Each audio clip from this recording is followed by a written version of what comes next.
Now, why did I quit drinking? Just kidding. This is for the fish. And plus, I'm more of a whiskey person. I'm totally kidding. This is for the guests, and actually it was given to us by a famous politician. Today I want to talk about why I quit drinking.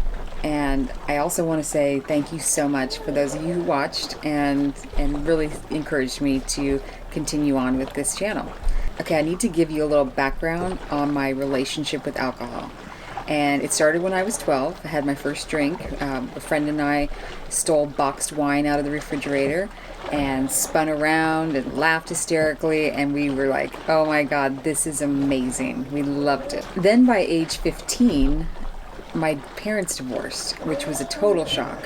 So now I'm drinking twice a week with my friends, and now twice a week with my dad. And there's no stigma attached, and it's just this sort of unspoken, yeah, this is what you do.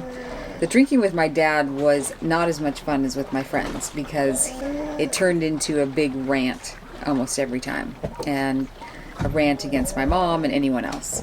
I partied through college, attended lots of happy hours. It was just, the drinking just kept going. And I did notice over time that I was drinking a little more, and I was drinking more often. I also noticed this little voice that was saying, hey, do you think you're drinking too much? Is that possible?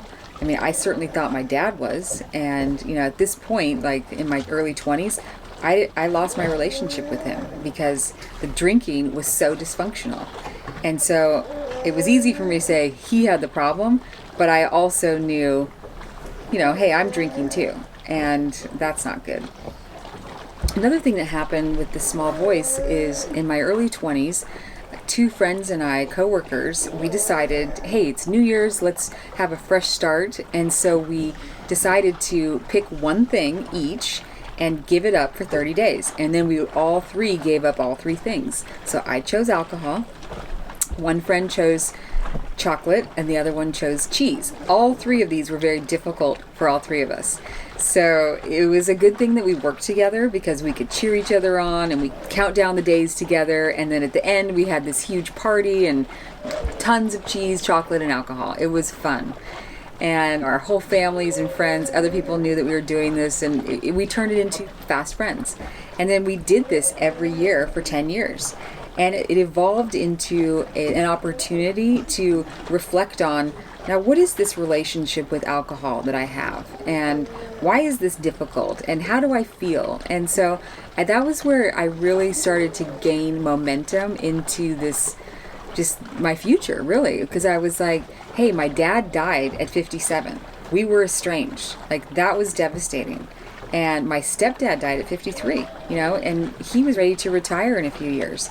So I was getting the message that life is short, my DNA, this is how it looks, if you keep it up, and this wasn't going to end well. And so I wanted something more from my life, and I tried to negotiate with it. I tried rules, and I'll just drink, I'll be a normal drinker. I couldn't do it.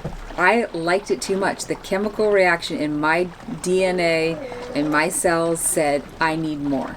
And I couldn't change that. So by quitting, which I did the day after my 34th birthday, was so empowering because I just said, enough. And there were a couple people, sober people in my life at that time who really got me to that decision. And one was my mother-in-law, who was sober for 12 years, and I could talk to her about any of this. And another was a coworker of mine who just really embodied everything that I admired in a person. And she was 4 years sober. And she just let me pick her brain, and she just said, hey, listen, there's one word, and I hope it's meaningful to you. Everything you're experiencing with alcohol, if you're like me, it's progressive. And the hangovers are going to get worse. The fights with your husband, the unhappiness with yourself, the desire to drink more, the difficulty to quit. All I could think about was my dad. It's like the relationship with his daughter wasn't enough for him to not drink. And it was sobering for me. Like, I want to learn from him. I don't want to have to experience a rock bottom like that. And I want to get something more out of life than he was able to, than my stepdad. And, I just had to make the decision and free up all this real estate in my brain for life and just living and enjoying and not suffering at my own hand. So that's why I quit. I also want to share a voice for being able to learn from other experiences and not having to suffer if you don't have to. And that's what I'm for. Like, don't do it. Like, there's a whole nother life. And in the next episode, I want to share with you why it's so great, why I think it's so great, and why it has been so great for me to not drink. So thanks so much for joining, and I'll see you soon.